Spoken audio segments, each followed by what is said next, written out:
Je me posais la question, homme de Dieu, je me disais, si réellement, hein, la Bible dit, comme on le lit dans Romains 8 et 34, la Bible dit ceci, qui condamnera, hein, qui les condamnera, il s'agit de nous. Christ est mort, bien plus, il est ressuscité, il est à la droite de Dieu et il intercède pour nous. Si nous prenons même Hébreux 7, 25, la Bible dit, c'est aussi pour cela qu'il peut sauver. Là, on parle de Jésus. C'est aussi pour cela qu'il peut sauver parfaitement ceux qui s'approchent de Dieu par lui, étant toujours vivant pour intercéder en leur faveur.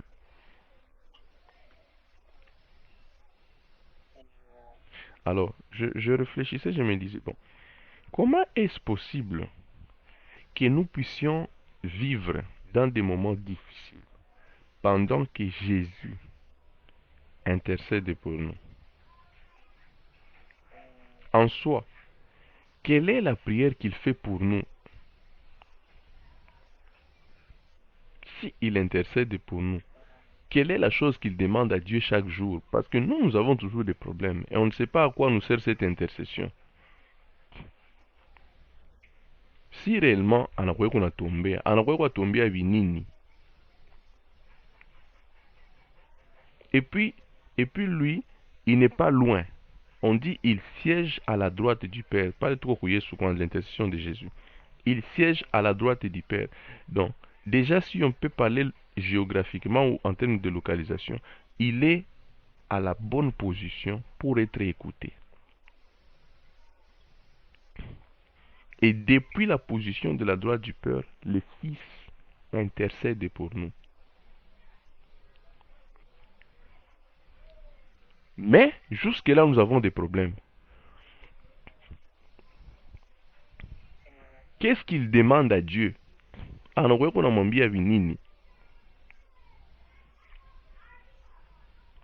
N'allons pas loin.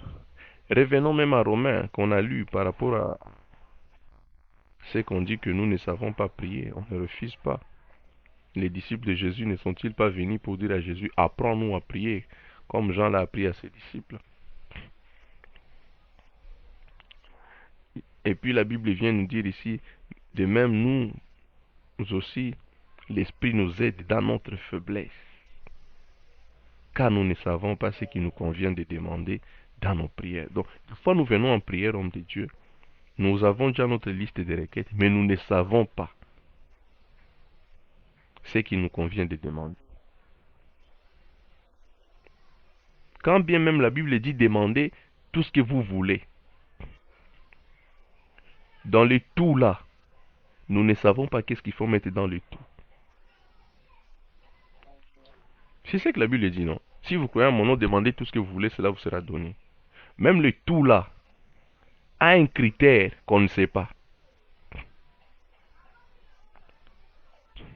Le tout là, ce n'est pas seulement tout. Donc, tu demandes la mort de quelqu'un, tu demandes que quelqu'un, Dieu ne pardonne pas à quelqu'un, tu dis celui-ci, Seigneur, ne pardonne pas celui-là.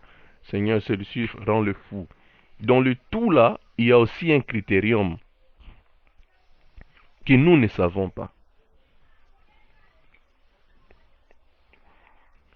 C'est pas parce que la Bible dit tout que c'est tout. Le tout de la Bible respecte un critère. Tu te souviens, dans la Bible, à un moment, le maître de la fête, il avait fait son banquet et puis il avait invité les gens. Il avait dit, bon, allez amener tout le monde, n'est-ce pas? Quand il a dit, allez amener tout le monde, mais il y a un gars qui était venu dans le tout le monde là. Il se retrouve dans la fête parmi tout le monde, mais lui, on le jette. Sans habit, et on les jette. Donc il faut faire attention avec les tout bibliques. Quand la Bible dit tout, attention, ce n'est pas tout en désordre.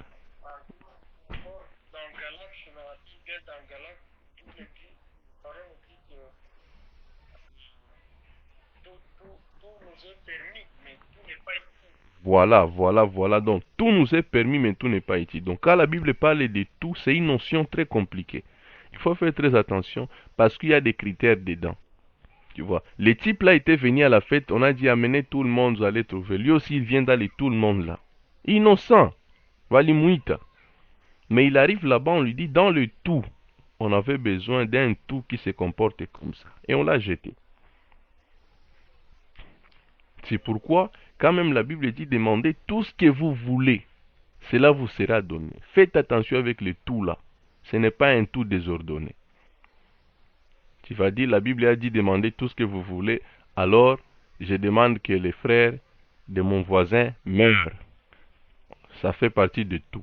Ça ne fait pas partie de tout qu'un chrétien doit vouloir. Parce que la Bible estime qu'en tant que chrétien, il y a des vouloirs que tu ne peux plus avoir. Il y a des choses que tu ne peux plus désirer. Et quand Jésus se permet de dire, demande tout ce que tu veux, il sait que ton cœur est déjà suffisamment transformé pour que dans ton tout, musikue vichafu, anaweke roho yako imebadilika kiasi, muyote yenye unaweza lomba mwezi kuwa kichafu. Amen. Hein? Alors, revenons maintenant à notre notion. Étant donné que nous ne sommes pas parfaits, ça nous arrive que nous ne puissions pas respecter les critères de tout. N'est-ce pas? Les critères qu'il y a dans le tout d'un véritable enfant de Dieu. C'est là que la Bible dit, c'est ce que la Bible appelle dans Romains notre faiblesse. C'est ça maintenant notre faiblesse. Notre faiblesse, ce n'est pas quand on échoue de prier. Notre faiblesse dans la prière, ce n'est pas quand tu baisses dans la prière, tu n'arrives plus à monter. Non. Notre faiblesse dans la prière, c'est quand nous ne savons pas ce qu'il nous convient de demander. C'est ça la faiblesse dont Paul est en train de parler dans Romains 8, 26. Ce n'est pas quand tu dois prier à 12 heures, mais on a fait Kumago, tu sens que tu es faible. Ce n'est pas de cette faiblesse dont il parle. Il dit bien de même aussi l'Esprit nous aide dans nos faiblesses, virgule, car nous ne savons pas ce qu'il nous convient de demander dans nos prières. Donc tu es déjà dans la prière, mais tu manifestes une faiblesse. Quelle faiblesse? Liée à l'ignorance que tu as quant à ce qu'il te convient de demander quand il faut prier. Mais nous sommes dans la notion de la prière, l'intercession de l'Esprit. Mais l'Esprit lui-même maintenant, étant donné que nous sommes faibles, il vient nous aider dans notre faiblesse. Regarde maintenant l'apport, l'aide que l'Esprit nous apporte pour confirmer c'est quoi notre faiblesse. Mais l'Esprit lui-même intercède par des soupirs inexprimables. L'Esprit regarde notre faiblesse et puis l'Esprit réagit à l'égard de notre faiblesse. La réaction de l'Esprit, quand il voit que ces gens ne savent pas ce qu'il fait, ce qu'ils doivent faire, ils doivent demander, alors l'Esprit prend en charge l'intercession et demande ce qu'il faut. Si notre faiblesse était de marcher, on allait nous dire, et l'Esprit marche à notre place. Si notre faiblesse était de parler, on allait dire, et l'Esprit parle à notre place. Mais la Bible précise que le fait que notre faiblesse, ce n'est pas savoir ce qu'il convient de demander, alors l'Esprit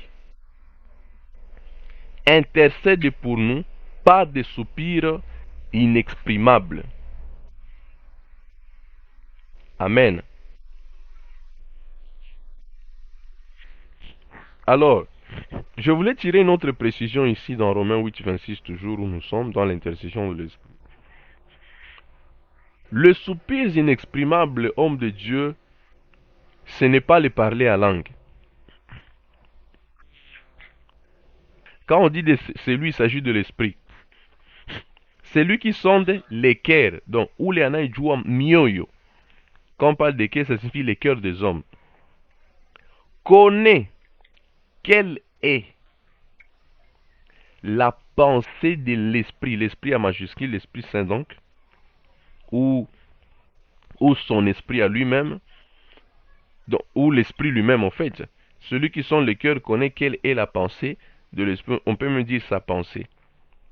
Parce que c'est selon Dieu qu'il intercède en faveur des saints.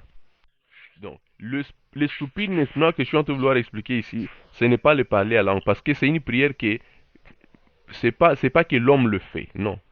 On dit l'esprit lui-même intercède par des soupirs inexprimables. Ces soupirs, ce n'est pas quand on est en train de parler à langue, non, non, non, loin de là. Quand on a déjà dit soupir inexprimable, on peut aller dans les dictionnaires, on va découvrir c'est quoi soupirer. Soupirer, ce n'est pas parler. Et quand on dit inexprimable, ça signifie que tu ne peux pas l'exprimer par des syllabes. Or, quand quelqu'un parle la langue, il formule déjà des syllabes.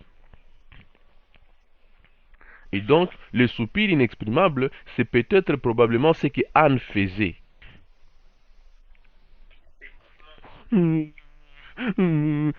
La personne est juste en train dans le là, l'esprit est en train de comprendre. L'esprit est en train de comprendre ce qu'il nous faut. Et l'esprit le transmet au Père.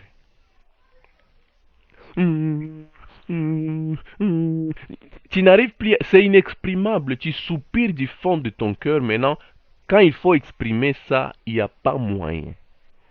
Quand on dit inexprimable, c'est-à-dire il n'y a pas moyen d'exprimer. Quelqu'un peut soupirer dans son cœur, mais il a moyen d'exprimer ça. Par exemple, je faim, ou j'ai besoin d'argent. Je fais seulement.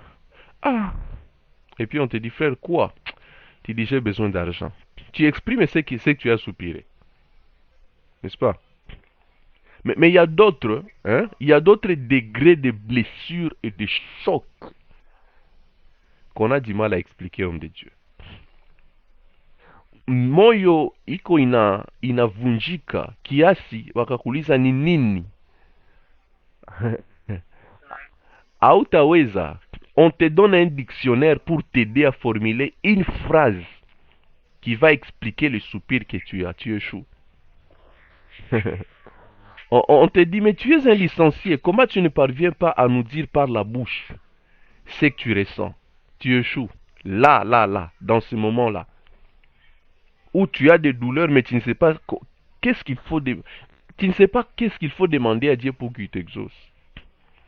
Ou tu as l'impression que tu as déjà demandé à gauche, tu as déjà demandé tout ce que tu penses être bon, mais Dieu n'a rien fait. Tu commences maintenant, tu ne sais plus quoi dire.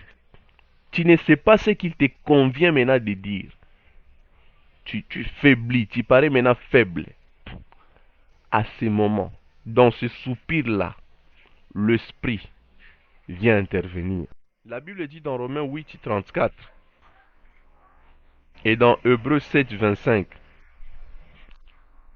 qui condamnera Christ, pardon, qui le condamnera? Christ est mort. Bien plus, il est ressuscité, il est à la droite de Dieu et il intercède pour nous. C'est aussi pour cela qu'il peut sauver parfaitement ceux qui s'approchent de Dieu par lui, étant toujours vivant pour intercéder en leur faveur. Là, nous sommes sautés dans Hébreux 7, 25. Donc on a quitté Romains 8, 34, on a sauté directement dans Hébreux 7, 25. Alors, qu'est-ce qui se passe avec l'intercession de Jésus? En fait, notre grande question, c'était toujours de savoir pourquoi nous avons des prières qui ne sont pas exaucées, pendant qu'il y a l'Esprit qui nous aide par des soupirs inexprimables, pendant qu'il y a l'intercession du Fils, n'est-ce pas? Alors nous sommes en train de découvrir qu'est-ce que chacun fait dans son intercession, afin qu'on se rende compte pourquoi il peut nous arriver de ne pas être exaucé. Pourtant le Fils prie, pourtant l'Esprit prie. Et puis je serai obligé d'expliquer la notion de l'exaucement pour comprendre. Alors, l'intercession du Fils, si nous pouvons le découvrir, je pense, revenons dans Jean, je crois. Jean chapitre 17.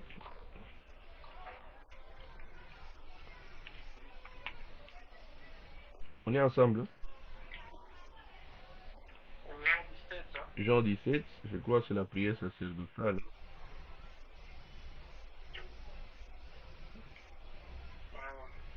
Tu vas remarquer une chose, que la plupart des fois que Jésus priait pour les saints, sa prière était caractérisée par quelque chose de particulier. Il disait ceci: Père, là c'est Jean 17. Après avoir ainsi parlé, Jésus levant les yeux au ciel et dit: Père, l'heure est venue, glorifie ton Fils afin que ton Fils te glorifie. Selon que tu lui as donné pouvoir sur toute chair afin qu'il accorde la vie éternelle à tous ceux que tu lui as donnés. Or, la vie éternelle, c'est qu'ils te connaissent, toi, le seul vrai Dieu, et celui que tu as envoyé, Jésus-Christ. Je t'ai glorifié sur la terre, j'ai achevé l'œuvre que tu m'as donnée. Et maintenant, toi, Père, glorifie-moi auprès de toi-même, de la gloire que j'avais auprès de toi avant que le monde fût. Je fais connaître ton nom aux hommes que tu m'as donnés au milieu du monde. Ils étaient à toi, et tu me les as donnés, et ils ont gardé ta parole. Maintenant, ils ont connu que tout ce que tu m'as donné vient de toi, car je leur ai donné les paroles que tu m'as données, et ils les ont reçues, et ils ont vraiment connu que je suis sorti de toi, et ils ont cru que tu m'as envoyé. C'est pour eux que je prie. Pas le trop à moi, hein? C'est tout au verset 9. C'est pour eux que je prie. Je ne prie pas pour le monde. On a fait, hein? Tunaanza kumpani venye Yesu anaombeaka vya aliombeaka ile wakati. Je ne prie pas pour le monde, mais pour ceux que tu m'as donnés, parce qu'ils sont à toi. Et tout ce qui est en moi est à toi. Et ce qui est à toi est à moi. Et je suis glorifié en eux. Je ne suis plus dans le monde, et ils sont dans le monde. Et je vais à toi, Père Saint, garder en ton nom ce que tu m'as donné. Garde en ton nom ce que tu m'as donné, afin qu'ils soient un comme nous. Lorsque j'étais avec eux dans le monde, je les gardais en ton nom. J'ai gardé ce que tu m'as donné, et aucun d'eux ne s'est perdu, sinon le fils de perdition, afin que l'écriture fût accomplie. Et maintenant, je vais à toi, et j'ai dit ces choses dans le monde, afin qu'ils aient en eux ma joie parfaite. Je leur ai donné ta parole, et le monde les hait, parce qu'ils ne sont pas du monde, comme moi je ne suis pas du monde. Je ne t'ai pris pas de les ôter du monde, mais de les préserver du quoi? Du mal. Et ils ne sont pas du monde comme moi, je ne les suis pas. Sanctifie-les. Où est-ce qu'il y a mon bien? Ananza, garde-les en ton nom. Je te prie de ne pas les sortir dans le monde, mais de les préserver du mal. De sanctifie-les par ta vérité. Ta parole est la vérité. Comme tu m'as envoyé dans le monde, je les ai aussi envoyés dans le monde. Et je me sanctifie moi-même pour eux, afin qu'eux aussi soient sanctifiés par la vérité.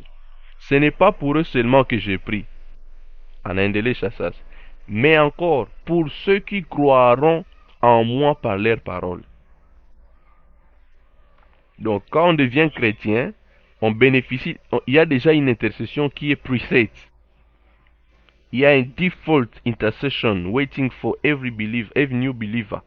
Kila mwenye anabelieve, tout le monde qui croit en Jésus, il bénéficie directement par défaut de l'intercession de Jésus. Donc il y a déjà une intercession qui est là pour les garder en le nom de Christ, pour les sanctifier, quoi qu'ils ne sortent pas du monde, mais qu'ils soient préservés du mal. L'intercession n'est pas seulement pour eux seuls, mais encore pour ceux qui croiront en moi par leurs paroles, afin que tout soit un. Tu vois l'objectif de l'intercession de Jésus? Afin que tout soit un, comme toi, Père, tu es en moi, et comme je suis en toi. Afin qu'eux aussi soient un en nous, pour que le monde y croie que tu m'as envoyé. Je leur ai donné la gloire que tu m'as donnée, afin qu'ils soient un.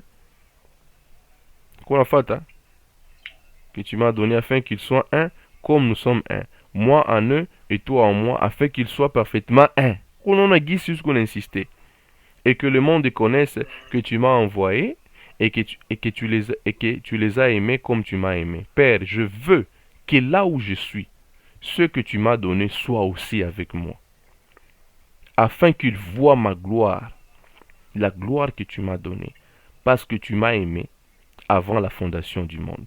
Père juste, le monde n'est t'a point connu, mais moi je t'ai connu, et ceux-ci ont connu que tu m'as envoyé. Je leur ai fait connaître ton nom, et je le ferai connaître, je les leur ferai connaître, afin que l'amour dont tu m'as aimé soit en eux, et que je sois en eux. Amen. Donc on peut noter la prière sacerdotale. Il a fait la prière sacerdotale, c'est la prière d'un sacerdoce, la prière comme d'un souverain sacrificateur, quoi. Alors, il fait cette prière, il est en train de préciser, on peut préciser quelle est l'intercession de Jésus. Jésus, premièrement, il dit, alors on dit, je t'ai pris, l'intention de Jésus, ce n'est pas que Dieu nous sorte dans le monde, mais qu'il nous préserve du mal. Quand Jésus est à la droite du Père, il est en train de demander à Dieu quoi? De nous préserver du mal. Shetani asituharibu. Maombi ya Yesu ile. Kuko maerere tunafanyaka muzee. Il y a des erreurs que nous commettons. Si Dieu n'écoute pas cette intercession de Jésus, il nous aurait déjà abandonné à la merci du diable. C'est parce que Jésus a demandé ça à Dieu. Préservez-les du mal. Que Dieu le fait. Deuxième intercession de Jésus. Deuxième chose qu'il demande. Sanctifie-les par ta vérité. Mets-les à part. Distingue-les. Des fois, sans fournir les efforts, les gens du monde connaissent que tu passes à la pasteur, il est différent de nous. Sans effort. Sans effort. Je me souviens, il n'y a pas longtemps, à Balinifunga, par policier. Les gens disaient, ça c'est un pasteur, vous perdez votre temps. Au croyez j'étais infiltré, on m'habite moi, il m'a laissé. Quoi qu'il n'y ait pas maman, mais Baliniacha. Les lundis passés. La prière de Christ demande aussi notre sanctification. Je suis en train de lire, parce que nous faisons une étude, on étudie au fait ensemble. Il prie aussi pour ceux qui vont croire à travers ceux qui ont déjà cru. Mais voilà là où je m'aimerais atteler maintenant, afin que tous soient un. Donc l'intercession que Jésus est en train de faire, notre sanctification, notre préservation du mal, toutes ces choses-là, c'est pour que nous puissions aboutir à quoi? À l'unité. Et quand nous allons aboutir à l'unité, il dit ceci, afin que tous soient un comme toi, Père, tu es en moi, et comme je suis en toi, afin qu'eux aussi soient un en nous, pour que le monde croie que tu m'as envoyé. Donc, c'est l'unité que nous, les chrétiens, allons développer, qui va pousser au monde à croire que Jésus a été véritablement envoyé. Mais quand déjà entre nous, il y a la division, le royaume est déjà divisé. Jésus l'avait dit, un royaume qui se combat entre lui-même, qui se combat, est déjà divisé. L'intercession que Jésus fait pour nous, ce n'est pas les mariages, ce n'est pas l'argent. Quand il siège à la droite du Père, n'attendons pas de cette intercession les mariages. Quand il siège à la droite du Père, n'attendons pas de cette intercession les mariages. N'attendons pas de cette intercession les choses de ce monde. Nous venons de voir dans Jean 17 avec détail quelles sont les choses que Jésus demande pour les chrétiens. Et puis Jésus les demande avec précision. Il dit, je demande que tu les préserves du mal, que tu les sanctifies, pour qu'ils soient un. Cette unité-là sert à quoi? Il veut que nous puissions être un afin que ça contribue à l'œuvre de l'évangélisation. Donc Jésus prie pour nous afin que ça contribue à l'œuvre de l'évangélisation. Je dois rappeler, il a dit à Pierre, Pierre, Simon, le diable t'a réclamé pour te faire quoi? Pour te cribler comme du froment. Mais je priais pour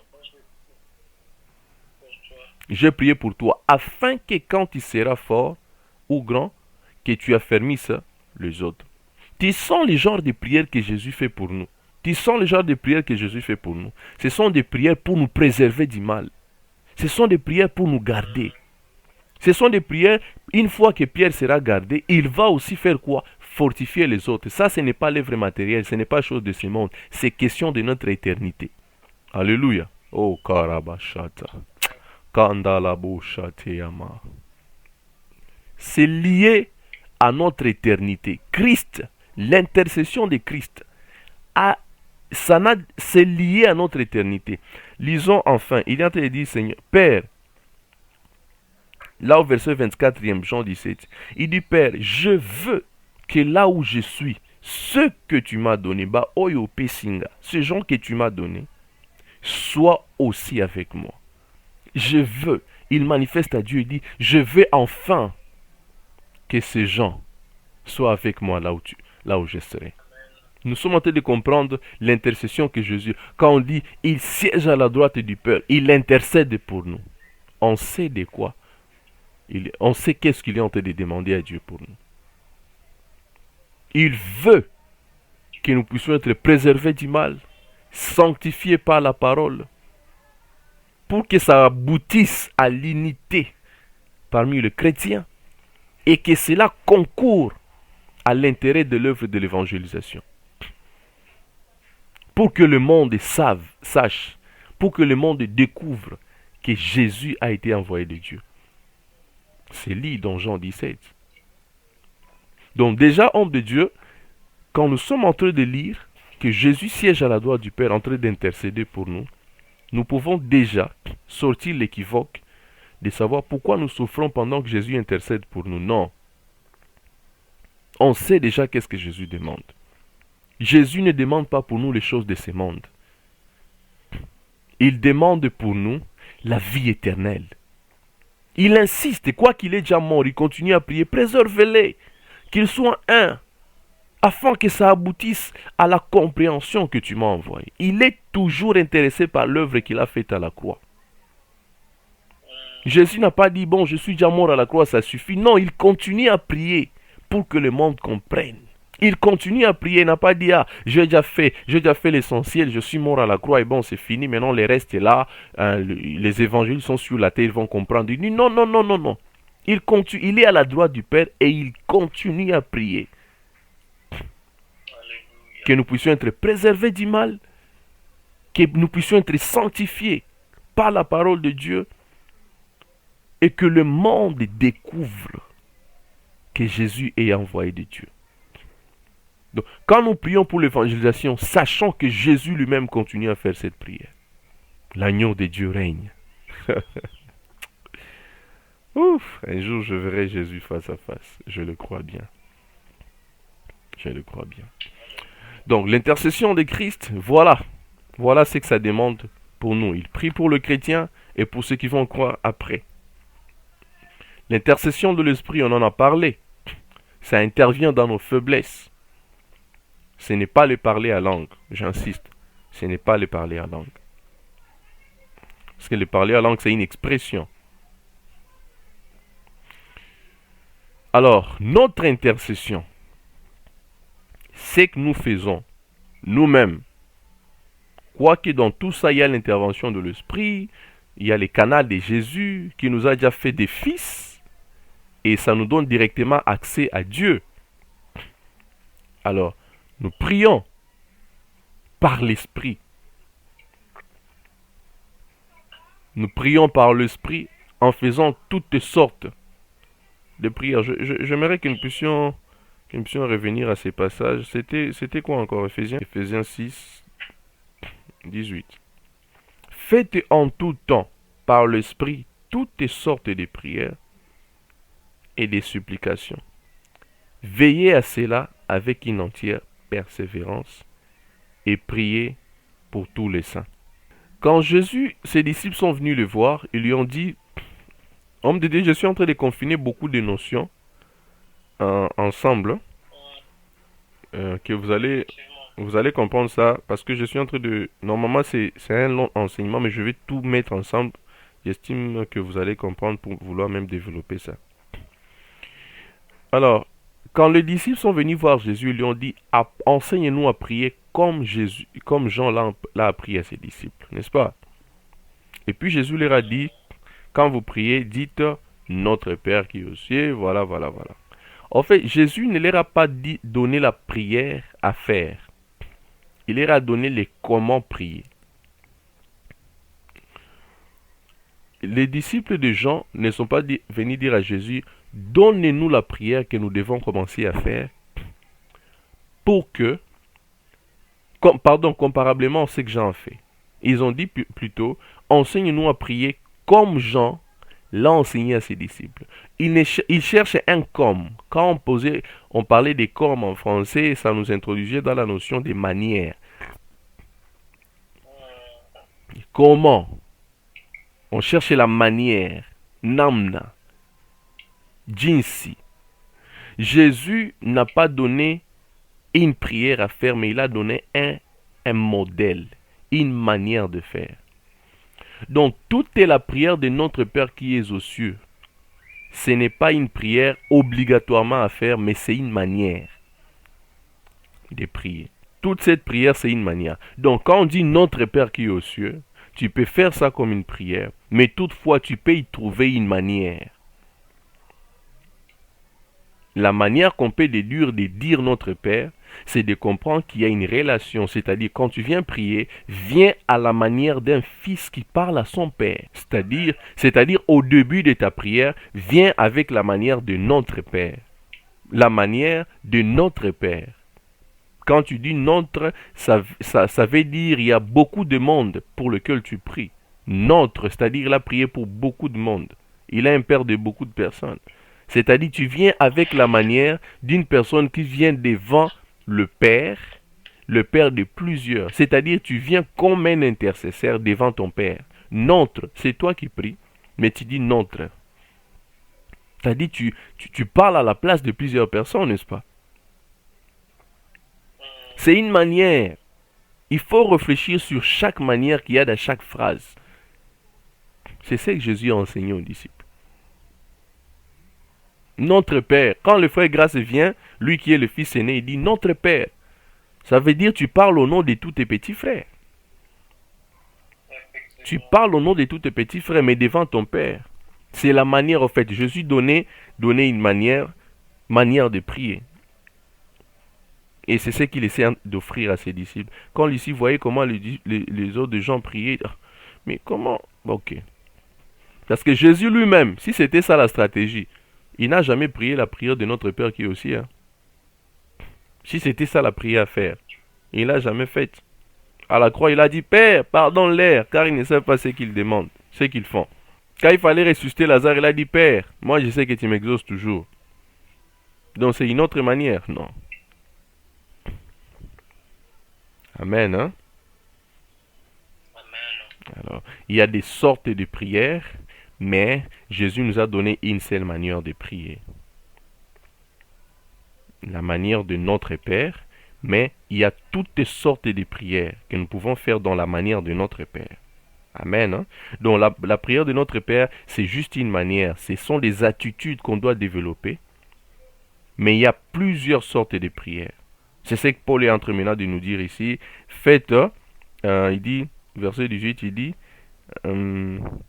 faites en tout le temps toutes sortes de prières. Tu peux prier la prière de repentance, la prière de confession, la prière d'intercession, la prière de louange, la prière d'adoration, la prière, je ne sais pas, des requêtes. Tu peux faire toutes ces sortes de prières-là, mais dans la manière que Christ a donné à ses disciples.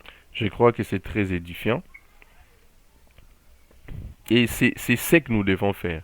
Maintenant, homme de Dieu, tu sais pourquoi nous prions et nous ne sommes pas exaucés comme Jacques l'a dit? C'est parce que nous prions sans cette manière. Nous pouvons avoir le bon français. Nous pouvons avoir des requêtes bien écrites sur papier.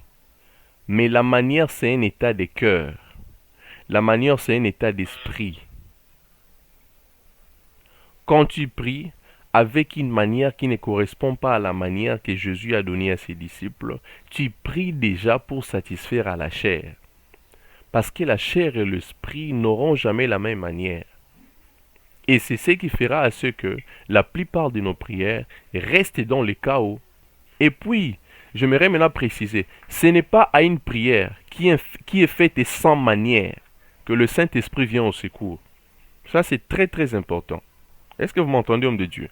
Je vais préciser au début. Le Saint-Esprit vient au secours dans nos faiblesses. On l'a lu dans Romains, non? Nous ne savons pas prier Quand nous sommes en train d'agoniser, à ce moment-là, le Saint-Esprit voit, celui-ci déjà, il a un cœur qui est saint, il a un cœur qui a de bonnes manières, mais maintenant, il est agonissant. Il ne sait pas comment exprimer ce qu'il ressent. Le Saint-Esprit intervient à ce moment-là. Mais, quand il y a une mauvaise manière, quand il est en train de prier avec des intentions charnelles, c'est pas à ce moment-là que le Saint-Esprit va venir au secours.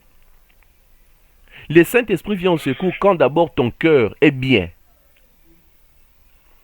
Et puis tu ne sais pas comment exprimer les douleurs que tu as. Il vient au secours. Par des soupirs inexprimables, il t'aide de là-bas. La prière du Fils, l'intercession du Fils, on en a déjà parlé. Maintenant, à notre niveau d'intercession, ça arrive qu'on ne soit pas exaucé parce que nous prions pour satisfaire à la chair. Et à ce moment, quand on satisfait à la chair, ce n'est pas à ce moment qu'on peut attendre l'aide ou l'intervention du Saint-Esprit. Ce n'est pas à ce moment que le Saint-Esprit nous aide. Le Saint-Esprit, lui, nous aide quand nous sommes d'abord dans un cœur. Nous avons un cœur qui est saint, un cœur qui est plein d'amour, un cœur qui a de bonnes dispositions, un cœur qui n'a pas de haine, un cœur qui est sanctifié, mais nous sommes bouleversés au-dedans de nous qu'on n'arrive pas à exprimer, il intervient. Mais quand nous avons un cœur plein de désirs charnels et on vient prier, tu pries, ça ne marche pas. Le Saint-Esprit n'intervient pas. Et l'intercession de Christ, c'est juste que Dieu te préserve du mal, qu'un jour tu comprennes que tu dois être un, c'est-à-dire tu dois avoir l'amour, l'unité avec les autres, que tu reviennes au ciel, que tu les rejoignes au ciel. Donc, l'intercession de Christ est là, mais les gens ont encore des problèmes. L'intercession de l'Esprit devrait être faite si nous venions prier avec amour. Amen. Si nous venions prier avec amour, l'intercession de l'Esprit allait intervenir. Mais étant donné que nous nous laissons dans la conformité du monde, notre cœur commence à être transformé. Alors que nous sommes les victimes ou même les acteurs de la fin du temps. La Bible dit à la fin du temps, l'amour de plusieurs va baisser. Étant donné que nous sommes dans une période où l'amour est en train de baisser, c'est difficile que les requêtes soient exaucées pendant ce temps. C'est difficile que le Saint-Esprit vienne intervenir pendant ce temps. Le Saint-Esprit intervient pour des personnes qui prient avec des cœurs pleins d'amour, mais qui ont du mal à exprimer leurs désirs. Tu vois Anne, elle avait un cœur attaché à Dieu. Si tu me donnes cet enfant, je te le redonne encore. Quel amour pour le Seigneur. Dans les soupirs inexprimables, elle a été exaucée. Alors, nous sommes dans une période où l'amour est en baisse. C'est-à-dire, c'est le charnel qui est en train de battre son plein. Il n'y aura pas d'intervention du Saint-Esprit dans nos intercessions. Il n'y aura pas d'intervention du Saint-Esprit. Les gens vont pleurer. Je prie, Dieu n'exauce pas. C'est question de contrôler le cœur. Quel est l'état de mon cœur? Est-ce que quand je désire que Dieu me bénisse, c'est pour moi ou pour le monde? Quand Jésus priait pour Pierre, il disait, Pierre, j'ai prié pour toi, mais pas pour toi. Quand je priais pour toi, je visais à ce que tu sois grand pour que tu affermisses les autres. Quand Dieu te positionne, il ne te voit pas toi, il voit les autres. Et c'est en voyant les autres, quand l'autre voit l'autre et voit l'autre et voit l'autre, c'est là qu'on devient un. Sans prêcher l'évangile, sans même être dans le domaine de l'église. Si seulement au domaine du travail, tu vois l'autre et vois l'autre et vois l'autre et vois l'autre. L'autre là devient l'autre et il verra l'autre et verra l'autre, on devient un. Et à travers cette unité-là, le monde va savoir que Jésus a été envoyé de Dieu. N'est-ce pas ce que Jésus a dit? Afin qu'il soit un et que le monde sache que tu m'as envoyé. Alléluia. Alors, ça c'est une richesse qui nous manque comme de Dieu. C'est une richesse qui nous manque. Ce sont des valeurs qui nous manquent, ce sont des choses que nous manquons. Alors, pendant ces moments de prière, oui, nous demandons à Dieu. Mais je crois que c'est très important, autant que nous soupirons pour nous-mêmes, de soupirer pour les autres. Est-ce que on peut pleurer pour les autres autant qu'on pleure pour nous-mêmes?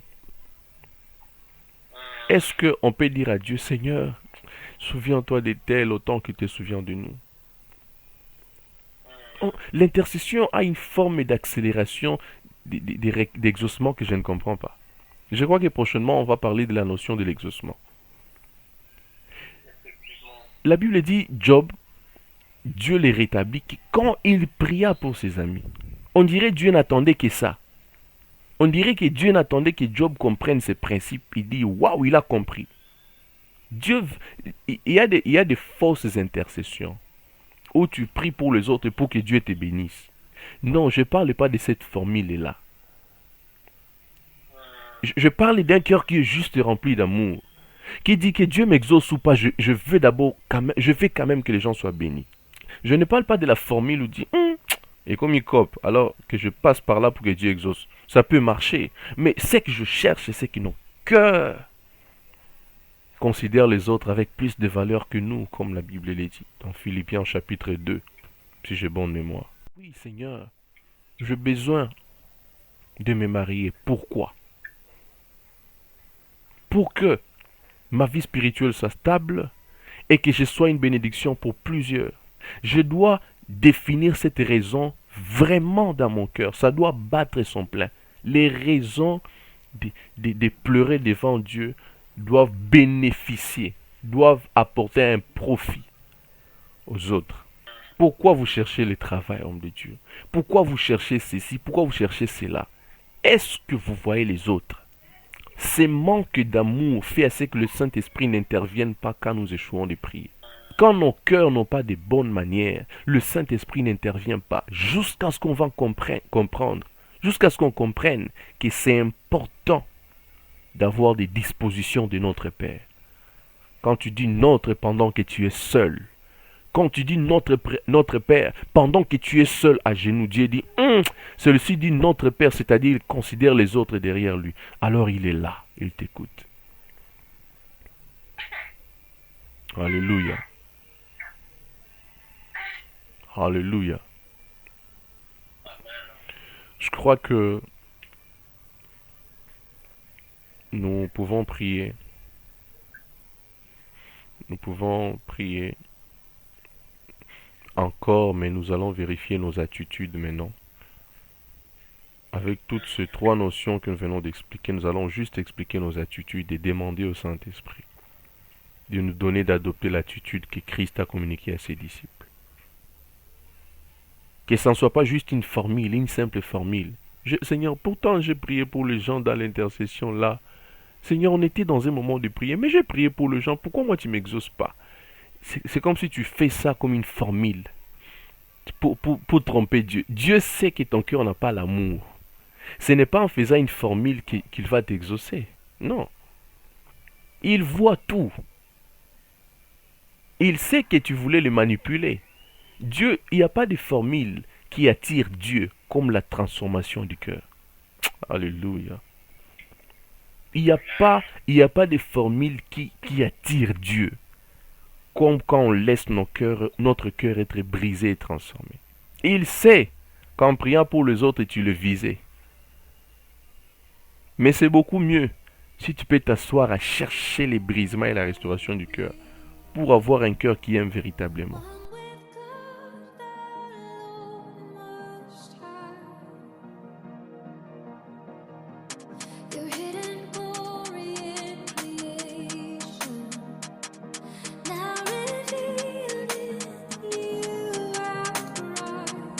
What a beautiful name. What a beautiful name.